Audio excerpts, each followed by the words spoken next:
What a funny scene, right? So Despicable Me 4 has been released, and today I'm gonna be showing you the full breakdown of the movie and all the Easter eggs you missed in it. So without further ado and wasting much time, let's get into it, guys. So it all begins when Gru drives like crazy to get to the promotional meeting of his villain school and goes with his 3 very cool minions, whom he warns that since he's now a part of an agency, the AVL or Anti-Villain League, they would camouflage themselves at the promotional party, trying to capture Maxim, who was the most evil villain of them all. But as expected, upon arriving at the party, the distracted minions start playing, and when Maxim sees Gru, he makes fun of him in front of everyone, telling him that apart from Cowboy, he was the worst villain in history. And then someone arrives, Maxim's girlfriend. She was the popular girl at her school, and she shows a lot of arrogance because she doesn't even greet Gru. Then an old lady appears who was actually the director of the villain school. That night, she was there to reward the former student. The most evil villain that year turned out to be Maxime, who was also the favorite student, and while the unfortunate Maxime gives his vainglorious speech, he tells the rest of the villains that he loved cockroaches because they practically managed to survive since the beginning of time, and that is why Maxime himself has decided to mutate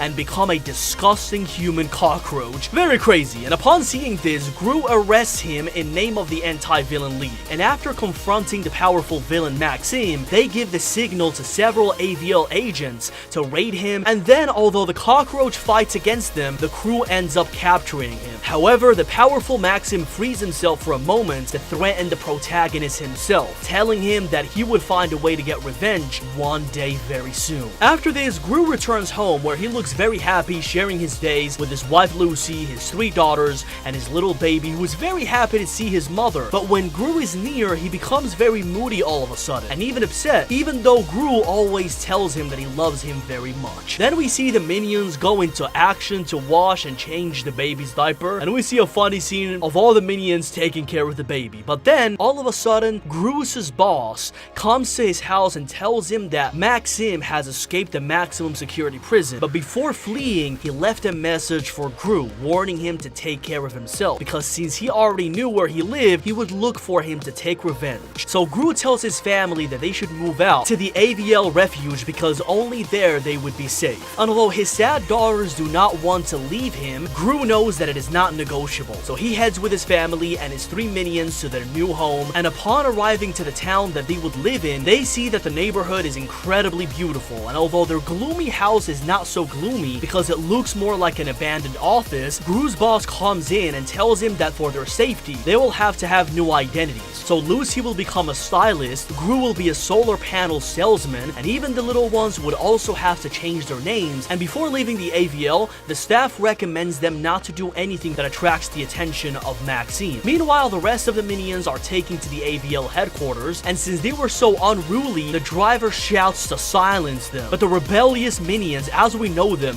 do not pay attention to him at all and continue with their noise and ruckus. But Maxim and his girlfriend celebrate with the cockroaches that they helped him escape from the prison, and then the villain tells them that he planned to steal Gru's baby to get revenge on him. The next day, we see that one of Gru's daughters was very upset because she didn't want to lie using her fake name. So Lucy intervenes to cheer everyone up by asking them to do their best effort in their new life, and then the minions are in charge of securing the baby in the vehicle. And in that, Gru and his daughter approach to talk to the rich neighbor who was not happy to see them at all, and suddenly his daughter named Poppy appears, who apart from ignoring them, tells Gru that she didn't want to be his daughter's friend, and then she looks at the protagonist with an evil smile. While this is all happening, the minions were with Gru's boss, who asked some volunteers to be his guinea pigs to test some of his new machines that would give them superpowers, or if they said no, he would eliminate them, making them explode. But although nobody knew what was gonna happen, everything came out happily, and it was great for the Mega Minions because now each of them has a superpower like super strength, elasticity, laser rays,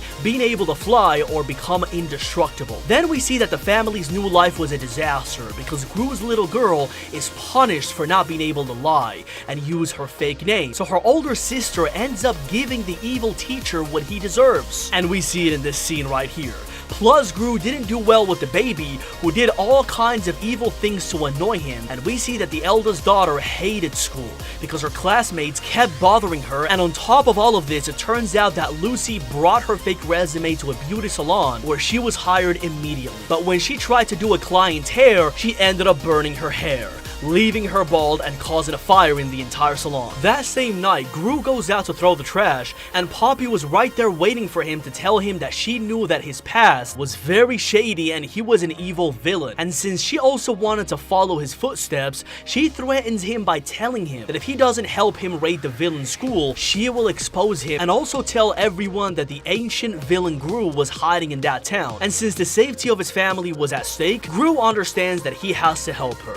So the next day, he looks for Poppy and discovers that she built an exact replica of the villain school, and she planned to enter there just because she wanted to steal the mascot. And although Gru warns her that it was a bad idea because that's a very fierce badger, because the mascot was a badger, Poppy knows that the protagonist knows the school well and tricks him to force him to accompany her to the school. Meanwhile, the evil Maxime continued his plans for revenge, and since he wanted to steal Gru's baby, he built a giant machine shaped like a cockroach, and then we find out that this silly villain actually wanted to take revenge on Gru since he was furious because when they were both studying at the villain school, Gru made a fool of himself by singing the same song that he prepared for a long time for the talent show, and that's the whole story behind the reason why Maxime hates Gru in the first place. And going back with the minions, we can see in this scene that they were playing with their powers, and we also see that the little yellow guy who can throw lightning through his eyes can pierce through the world. After this, the head of the AVL tells the minions that they should test their powers by saving people. And although these silly little yellow guys do their best, we see that they end up risking the lives of the residents because they make a subway full of passengers almost fall into a void. They let the unfortunate criminals escape without problems, they endanger people by shooting their lasers everywhere, and they make a huge explosion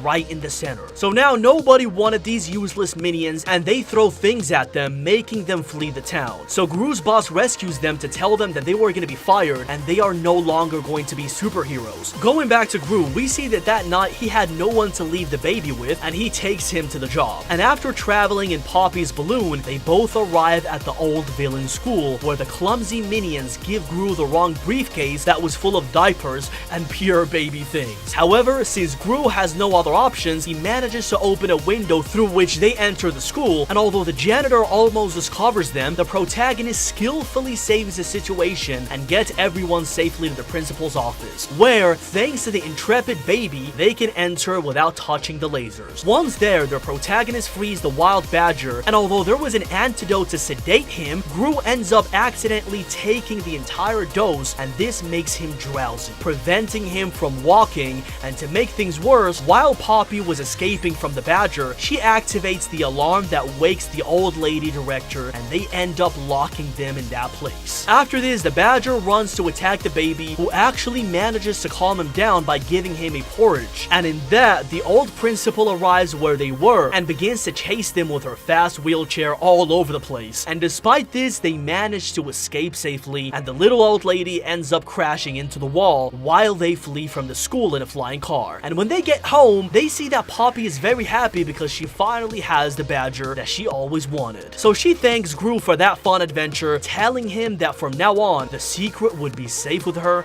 and she will never say it to nobody else. But in a turn of events, we see that the old school principal calls her favorite student Maxime to tell him that thanks to the tracker the badger had, she managed to find Gru's location. And upon hearing this, the unfortunate Maxime flies to the enemy's house in a hurry. The next day, we discover that Poppy has changed a lot, and now she has become friends with Gru's daughters, and when they are playing in the protagonist's house, they see the old headmistress arrive, and since the badger is scared of her, Poppy takes him away from there, while the old woman enters Gru's house by force. And when the protagonist finds out what was happening, he looks for his wife Lucy to return home immediately. Since the AVL did not have more personnel, he summons the minions, and since since they didn't have any work and they were lazy, they were too busy melting cheese with their laser powers. They fed birds on the beach, they took bulls on the desert, they played with some bees or bet on the slot machines. For his part, when Gru and Lucy get home, they see that the director was telling her children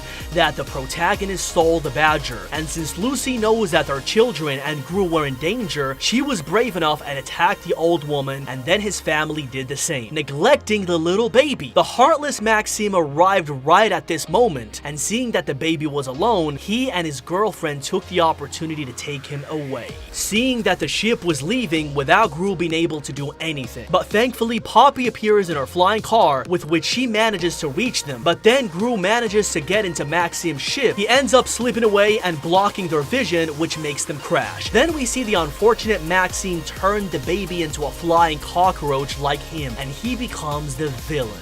Yes, Gru's own son becomes the villain in Despicable Me 4. And since the little one still detested Gru because he believed that that was his real dad, then we see that Maxime's girlfriend wants to crush Gru with her giant ship, but since it was too heavy, it ends up sinking. And when Gru sees this, he confronts Maxime, demanding that he returns his son. And as the ruthless villain that he is, he tries to flee with the baby, but Gru manages to stop him, seeking to defeat him. But the heartless Maxime keeps hitting Gru, and we see him falling from the heights. But he holds on to a bar and he looks at his baby from a distance and tells him in such a great face and a parenthood manner that he loves him very much. Dad loves you, causing the baby to come out of the trance that he was in and remember who his real dad was, and then give Maxime what he deserves. Gru also gathers the strength to hit him and ends up throwing him from the same heights that he was trapped in. And although Maxime fell, hitting him hard, he miraculously managed to get up, but then the minions appear at the end, attacking him with their balls, making them sting him with their bees, throwing melted cheese at him and making the birds dirty him. And suddenly the rest of the family arrives and we can see them finally reunited with him. Here we see Gru becoming very emotional because he just said his first words, which was dad. And since everything was already resolved, the family returns home where Dr. Nefario arrives to make the baby return to normal state. And we discover that now the baby has learned to love Gru, but after all of this adventure, Gru goes to the prison to visit Maxime and confess to him that yes, he actually stole his song from the school's talent show, and he did it to get revenge on him because he was embarrassed because Maxime embarrassed him by dropping his pants at school. And when Maxime hears this, he gets so upset and breaks down. It makes him so angry that he competes again, singing that same song at the prison's talent show. And then they make their presentation that makes everyone dance at the prison, and we see that the minions arrive to support Gru, singing the happy melody. What a great ending.